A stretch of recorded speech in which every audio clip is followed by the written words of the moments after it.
감사합니다. 저는 오늘 신약 부흥 스토리 5번째 말씀으로 구하라 찾으라 두드리라는 제목으로 말씀을 나누려고 합니다.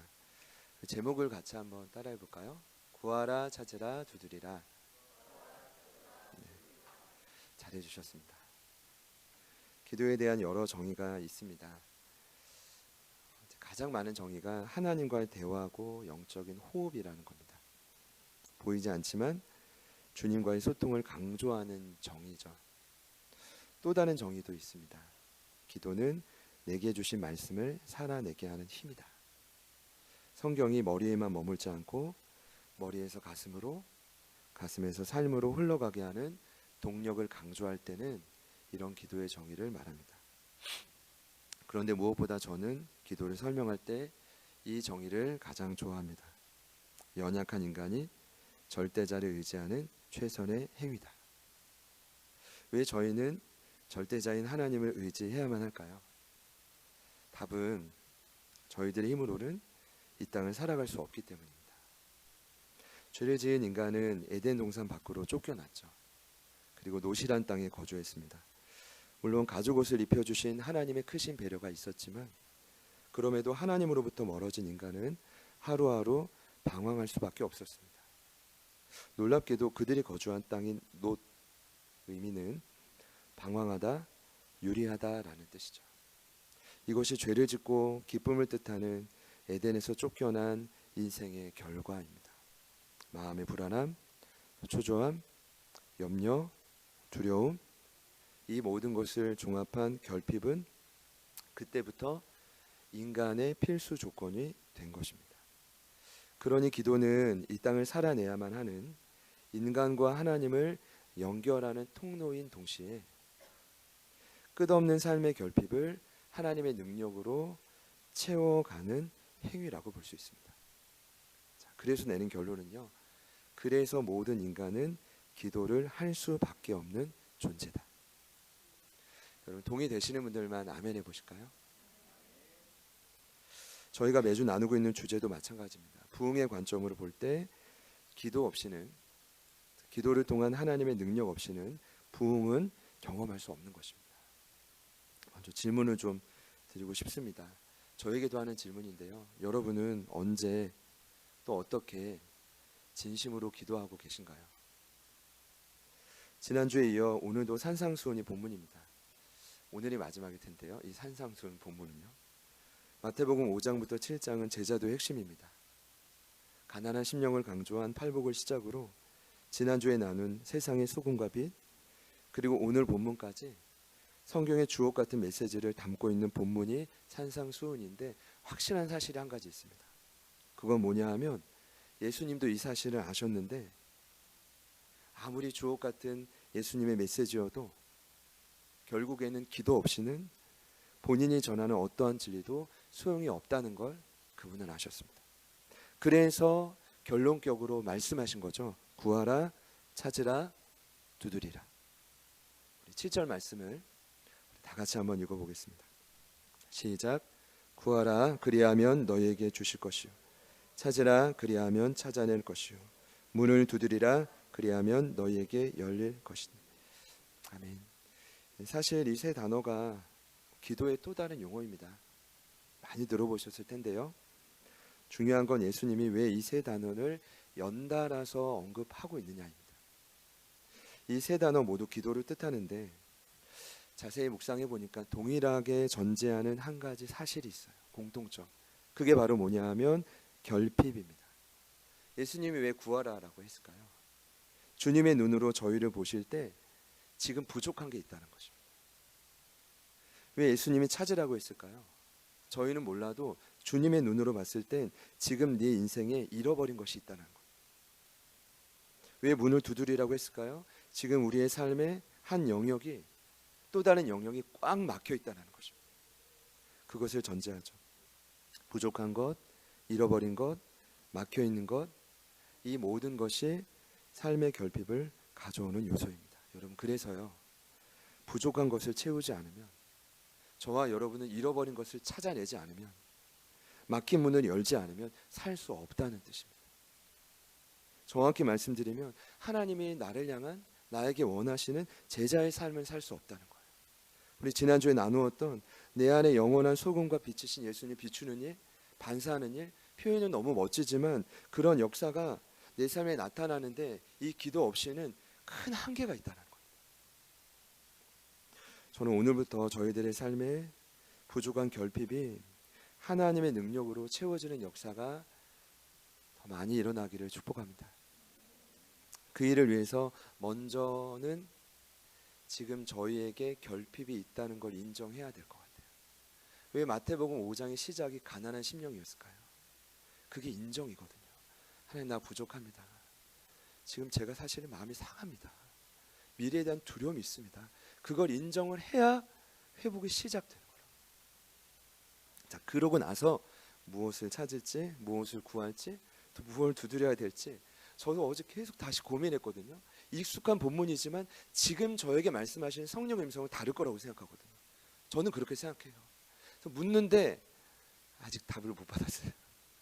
그래서 오늘 예배가 끝나면 저는 기존에 해왔던 기도가 있지만 더 집중해서 무엇을 구하고 찾고 두드려야 될지 저에게도 여러분에게도 성령님이 분명히 깨닫게 해주실 줄 믿습니다. 2000년 전에도 마찬가지일 거라고 생각합니다. 예수님이 강한 마음과 결단으로 이 말씀을 하셨지만 분명히 무리들 안에는 예수님만 그냥 바라보는 사람도 있을 거고요. 아, 중요한 이야기구나 라고 하는 부분이 있을 거고요.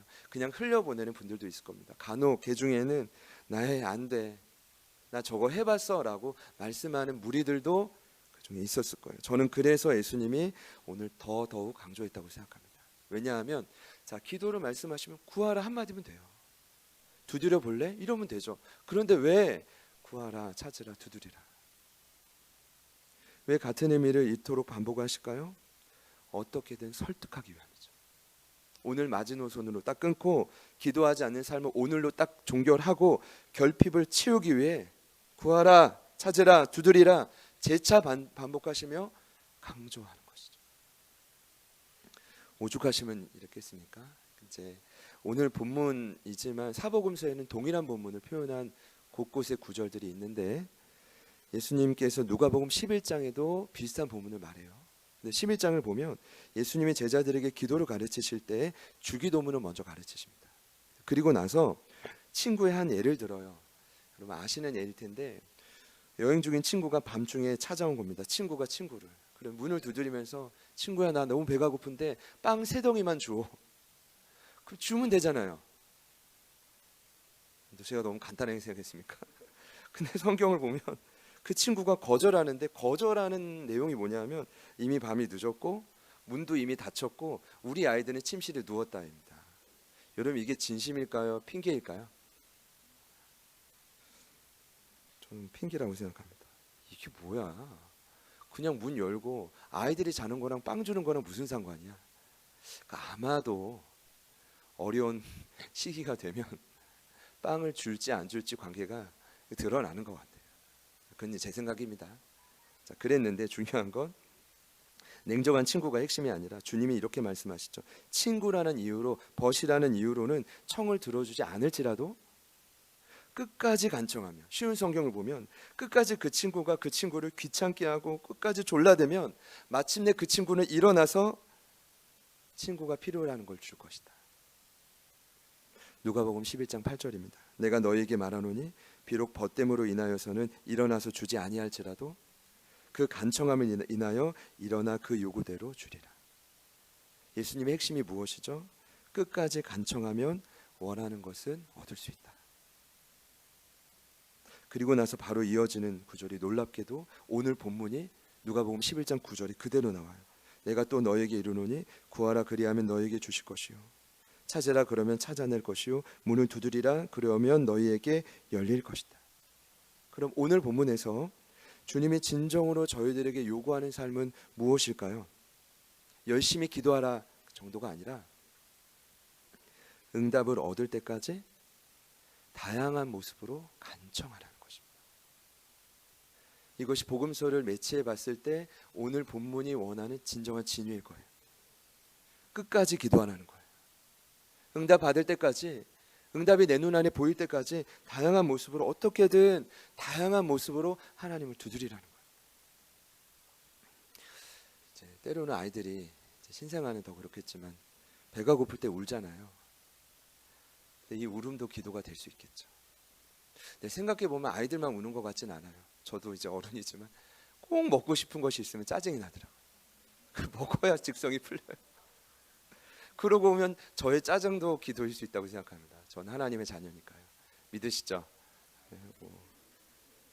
때로는 기막힌 어려움을 만날 때, 얼마 전에도 자연재해가 있었지만 태풍이 몰아치고 갑자기 홍수가 나고 그다음 목숨을 잃고, 그때 이제 가끔 뉴스에 나오는 이 사람들의 모습을 보면 망연자실한 표정이에요. 망연자실한.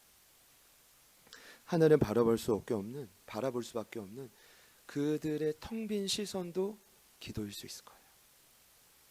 또는 소리조차 낼 수 없지만 지속적인 고난으로 아파하는 다양한 신음들, 주님 앞에서는 이 모든 게 기도를 할 수 있겠죠.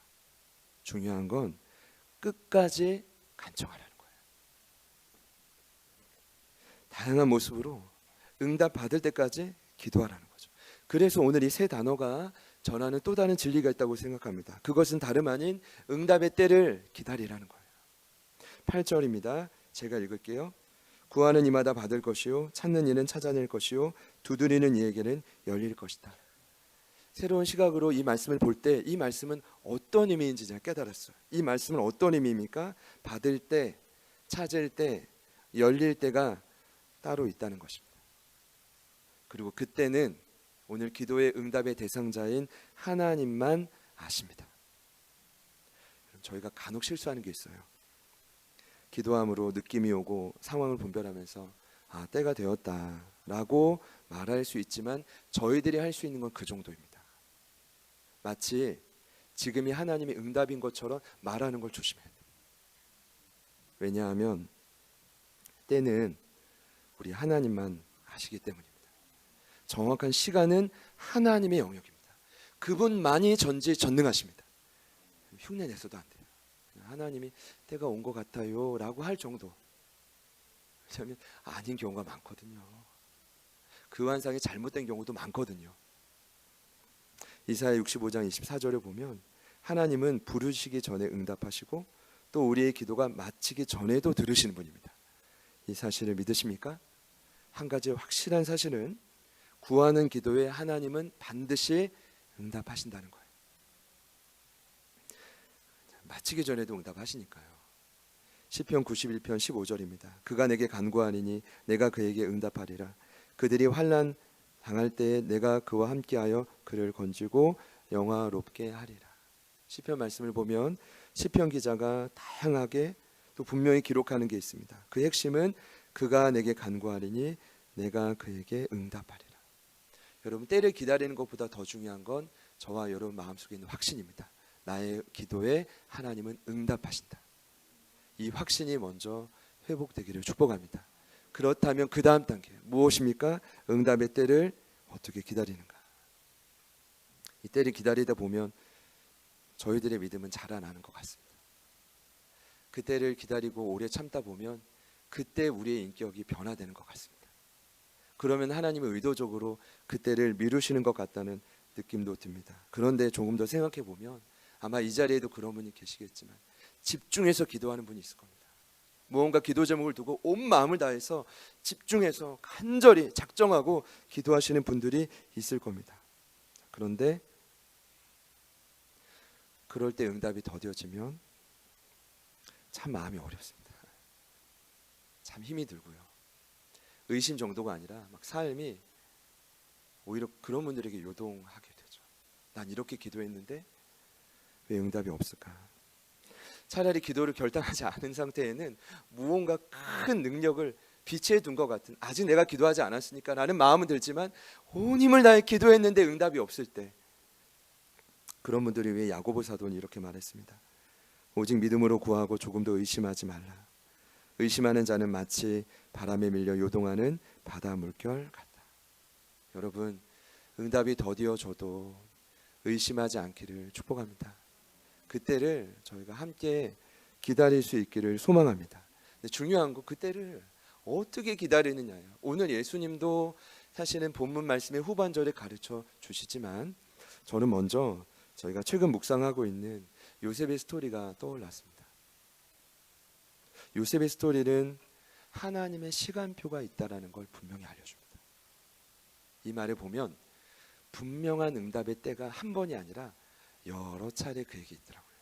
예를 든다면 아버지 야곱과 10명의 형들과 함께 해야만 하는 17년의 시간이 요셉에겐 필요했어요. 그건 그에게 향한 하나님의 응답입니다. 그 다음은 형들에 의해 구덩이에 빠지고 이스마엘 상인들에게 팔려서 애굽으로 내려가야만 하는 시간도 있었죠. 그 다음에 어떤 일이 있습니까? 바로의 친위 대장 보디발의 노예로 성실히 살아가야만 하는 시간이 있죠. 또 그 반면에 억울한 누명을 쓰고 정치범 수용소에서 그 시간을 버텨내야만 하는 시간도 있고요. 그리고 마지막으로는 애굽의 총리가 되어 이제는 쉴 틈 없이 하나님 뜻 앞에 순종하며 쓰임 받아야 될 시간이 있는 거예요. 결론은요, 그가 모든 이 시간표를 성공적으로 지나왔다는 겁니다. 제게 드는 질문은 어떻게 그렇게 버틸 수 있었지? 어떻게 시간마다 인생의 한 치 앞을 모르는 요셉이라는 인물이 그 시간에 그렇게 성공할 수 있었지? 창세기 39장은 이렇게 말하죠. 여호와께서 요셉과 함께 하심으로 그가 형통한 자가 되어 그의 주인 애굽 사람의 집에 있으니 그의 주인이 여호와께서 그와 함께 하심을 보며 또 여호와께서 그의 범사에 형통하게 하심을 보았다. 요셉이 하나님의 때를, 응답의 때를 기다릴 수 있었던 원리는 무엇입니까? 하나님의 함께 하심입니다. 그 증거가 요셉에게는 어떻게 나타났습니까? 형통입니다. 저는 이 단어가 너무 좋아지게 됐어요. 형통이란 히브리어는 찰라흐라는 단어예요. 어떤 의미였죠? 돌파된다는 것. 그것이 요셉이 한 치 앞도 알 수 없는 인생의 여정을 버틸 수 있었던 원리였다고요. 수많은 인생의 앞길을 안 게 아니라 한 걸음도 모르지만 그 힘든 고난의 시간 가운데 하나님의 함께 하심으로 돌파되겠다. 돌파가 일어나겠다는 것입니다. 그 역사가 없다면 어찌 저와 여러분이 그 응답의 때를 기다릴 수 있겠습니까? 사랑하는 여러분의 삶에 돌파가 일어나기를 축복합니다. 형통함이 일어나기를 축복합니다. 반드시 있어야 돼요. 재정의 문제든 관계의 문제든 어떠한 역사든 이게 그래야 버틸 수가 있잖아요. 그런 의미로 옆에 있는 분들께 한번 축복합시다. 돌파합시다. 이러고 제가 인사를 해보니까 1부 때도 이 문법에 맞지 않더라고요. 돌파는 돌파하게 하시는 하나님의 힘이니까요. 이렇게 말해야 될 겁니다. 돌파가 될 겁니다. 한 번 더요. 돌파가 될 겁니다. 누구 때문에요? 하나님이 함께 하심 때문에요. 돌파가 있다면 하나님의 응답의 때를 기다릴 수 있겠죠. 분명한 때는 있을 거니까요. 그런데 오늘 예수님은 그 응답의 시간을 기다릴 수 있는 또 하나의 중요한 원리를 가르쳐 주십니다. 어찌 보면 구약에서 말하는 그 때를 기다리는 원리가 돌파였다면, 형통함이었다면 신약의 문을 여는 예수님께서는 이렇게 말씀하시죠. 9절부터 11절이 그 내용인데 그것은 다름 아닌 하나님을 바로 아는 것입니다. 고난이 지속되면 가장 먼저 일어나는 일, 하나님 오해하는 일입니다. 짜증도 나고 힘도 들지만 하나님 오해하고요. 그분과의 대화도 형식이 되기 쉬운 것 같아요. 다른 이유가 아니라 너무 힘든데 일이 계속 지연되니까 하나님 정말 살아계셔? 내 마음을 아는 거 맞아? 나를 가장 잘 사랑한다고 하는데 아신다고 하면서 왜 이렇게 나를 내버려 두는 거야? 그러면서 결론은 기도할 때마다 졸리고 이게 소통이 안 되니까요. 형식이 되고 기도의 자리를 멀어지게 되는 거죠. 예수님은 제가 이 말씀 왜 드리냐면 예수님이 오늘 이 말씀을 듣고 있는 대상자들이 그랬을 거예요. 수많은 시간을 보내고 영적 암흑기를 보내고 그들의 심령이 지칠 대로 지쳤을 겁니다. 그럼 그들이 누구에게 대한 오해를 갖고 있었을까요? 하나님에 대한 오해. 그래서 오늘 예수님은 하나님이 어떤 분인지를 분명히 가르쳐 주시는데 그분의 정의에 의하면 하나님은 하늘에 계신 아버지. 한번 따라해 볼까요? 하늘에 계신 아버지. 이 땅의 아버지가 떠오를 수도 있죠. 그러나 이 땅이 아닌 하늘에 계신 아버지. 한 번 더 해봅시다. 하늘에 계신 아버지. 우리 9절부터 11절 말씀을 마지막으로 다 같이 한번 읽어볼게요. 자, 너희 중에 시작. 너희 중에 누가 아들이 떡을 달라 하는데 돌을 주며 생선을 달라 하는데 뱀을 줄 사람이 있겠느냐. 너희가 악한 자라도 좋은 것으로 자식에게 줄 알거든 하물며 하늘에 계신 너희 아버지께서 구하는 자에게 좋은 것으로 주시지 않겠느냐. 아멘.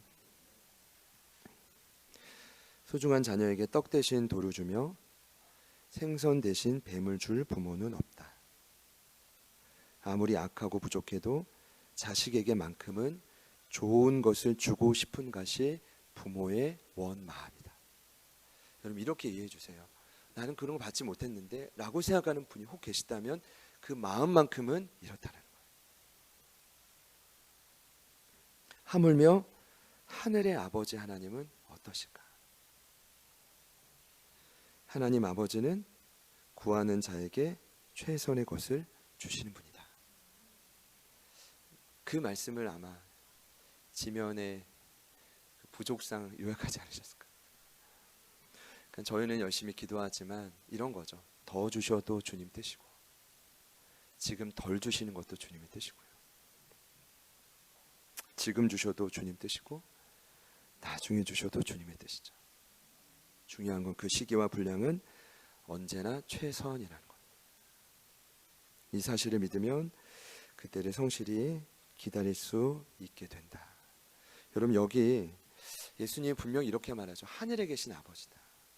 하나님은 하늘에 계신 아버지다. 전 두 가지 의미를 강조한다고 봐요. 하늘에 있다는 건 어떤 의미입니까? 같이 땅에 있는 분이 아니에요. 하늘에 계신 슈퍼바이저는 모든 걸 조망하시는 분입니다. 지금 나에게 무엇이 가장 필요한지, 그리고 지금 저와 여러분의 삶의 이 연단을 통해 무엇을 제거해야만 하는지 다 하시는 분, 실수가 없는 분, 그분이 하나님이라고요. 어제도 제가 말씀을 이렇게 요약하고 혼자 집을 나갔잖아요. 가출한 건 아니고 요즘에는 이제 말씀을 정리하면 한 번씩은 한번 좀 뛰고 오려고 어제도 하늘을 보면서 외마디 외침을 하는 겁니다. 하나님 언제입니까? 뭘 구하는데 언제입니까? 하나님 이러시는 것 같아요.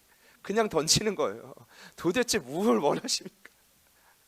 못다한 말을 그냥 허공에다 외치는 거죠. 하나님 그냥 슬며시 웃으시는 것 같아요. 제가 공원 도로를 뛸 때 딱 제가 뛰는 그 지점이 있거든요. 지점에 가면 손 한번 딱 들고 검단을 향해 돌아옵니다. 바로.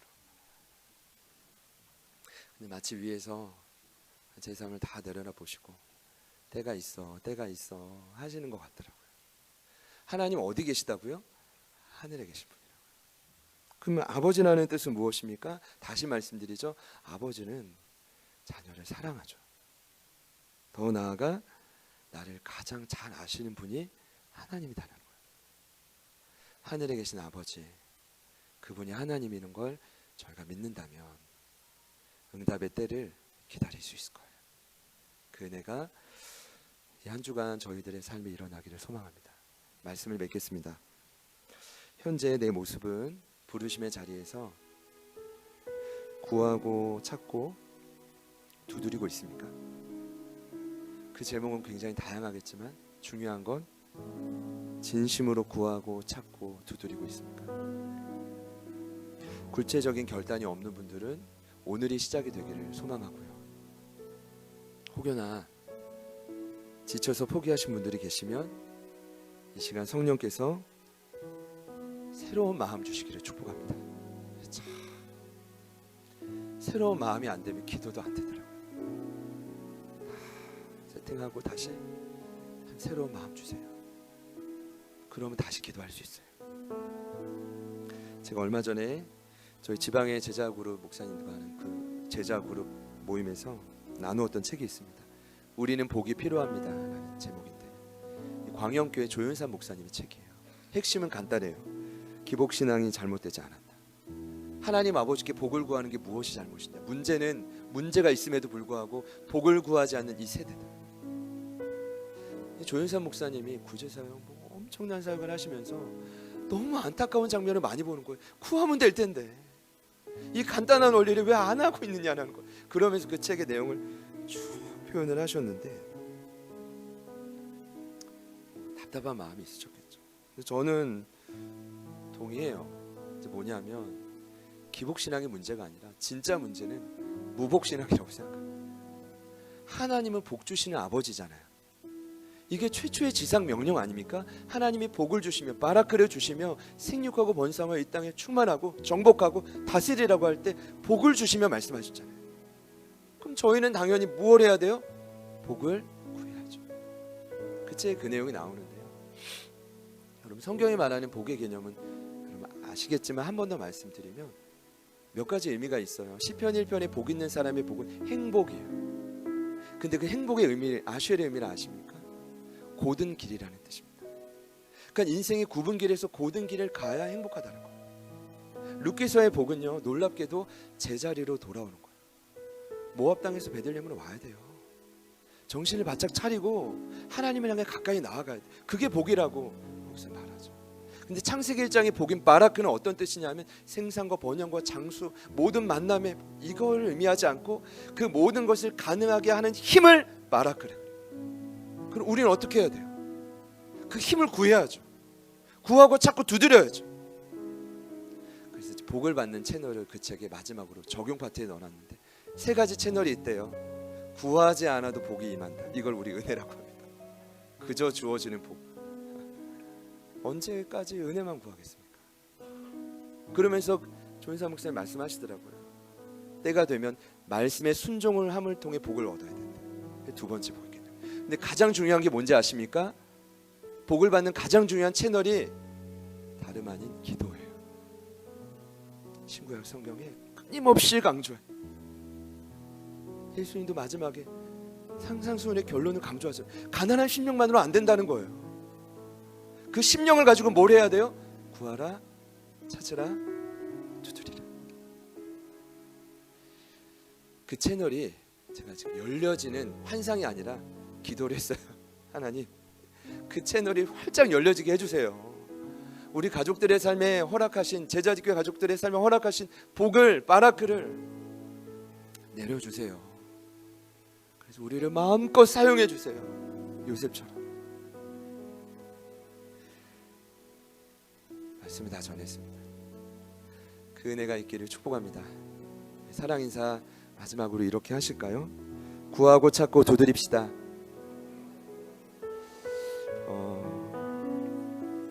찬양할 텐데 우리 한 번 더 앞뒤를 보시며 우리 이렇게 한번 인사합시다. 반드시 응답됩니다.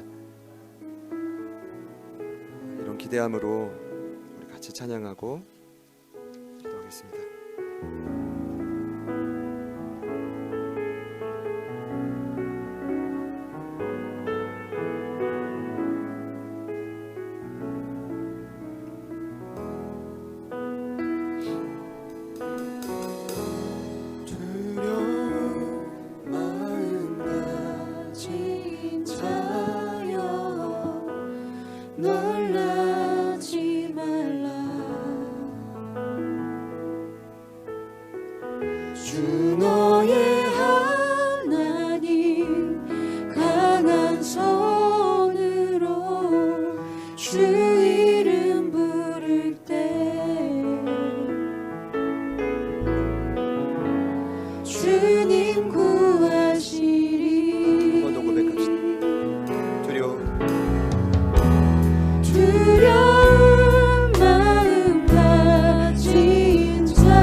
상한 마음 가진 자여,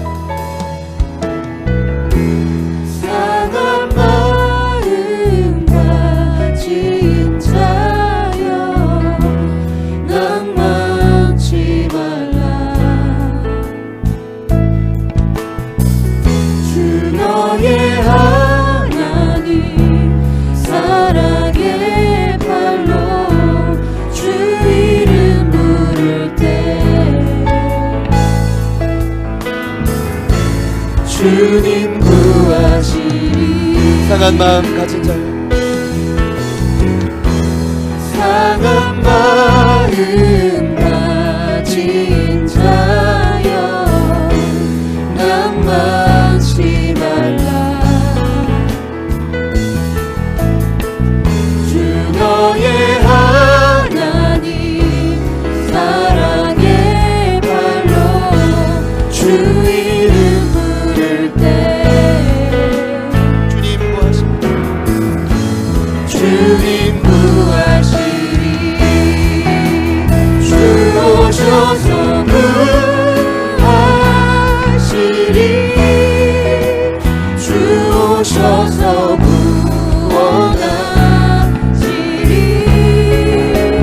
약한 자들에게 강한 능력으로 주 오셔서 구원하시리. 주 오셔서 구하시리.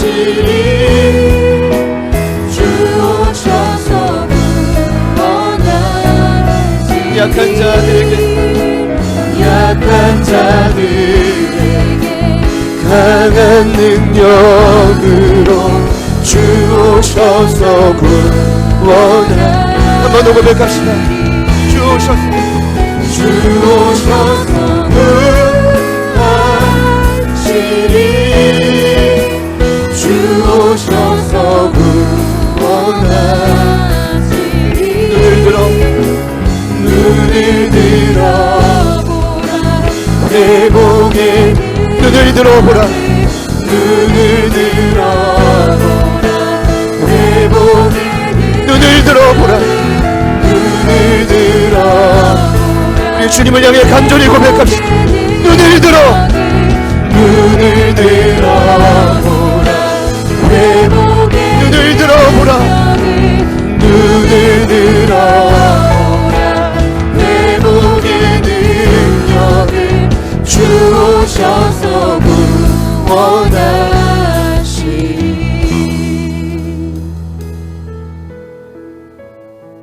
우리 안에 부족한 것, 잃어버린 것, 삶에 꽉 막혀있는 그 모든 영역들을 주님 앞에 인정합니다. 하나님, 우리가 결핍된 존재임을 고백합니다. 부족함도 모른 채 살아왔던 분주한 우리의 삶을 용서해 주십시오. 이 시간 가난한 심령을 가지고 주님 앞에 나아갈 때 하나님, 우리가 구하고 찾고 두드리겠습니다. 우리가 간절히 소망하는 것, 우리가 구할 때 우리 사랑하는 가족들의 삶, 나의 영혼에 부족함을 채워 주십시오. 우리가 찾을 때 잃어버린 영혼을 되찾게 하여 주십시오. 우리가 문을 두드릴 때 막혀있던 모든 삶의 문이 활짝 열려질지어다. 하나님의 이 응답의 약속이 반드시 우리의 삶에 경험되게 하여 주시옵소서. 하나님의 복이 필요하오니, 그 바라크가 필요하오니, 그 능력을 부어주시옵소서. 하나님의 도구로 마음껏 사용하여 주십시오. 우리의 기도를 가지고 간절히 한번 합심하여 기도합니다.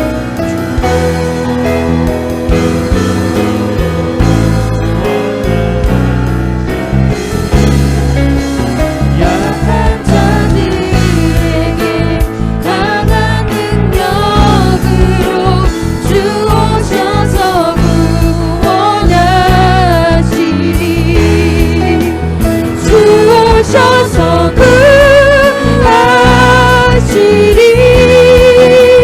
주 오셔서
자들에게 강한 능력으로 주오셔서 구원하시리 주오셔서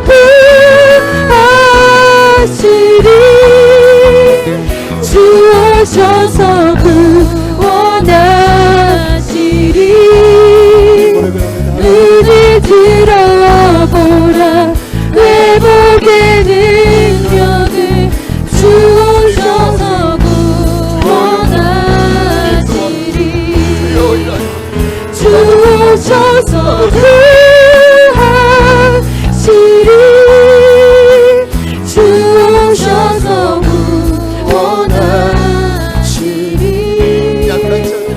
약한 자들에게 강한 능력으로 주오셔서 구원하시리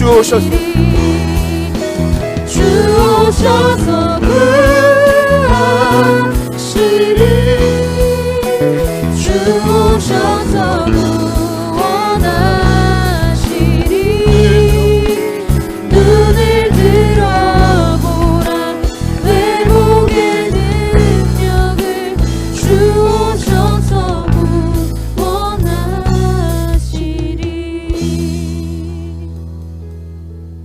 구원하시리 응답이 더디어져서 상한 심령 지친 육체 때로는 하나님 오해했던 우리의 모든 마음들 이 모든 것을 주님 앞에 다 내려놓고 싶습니다.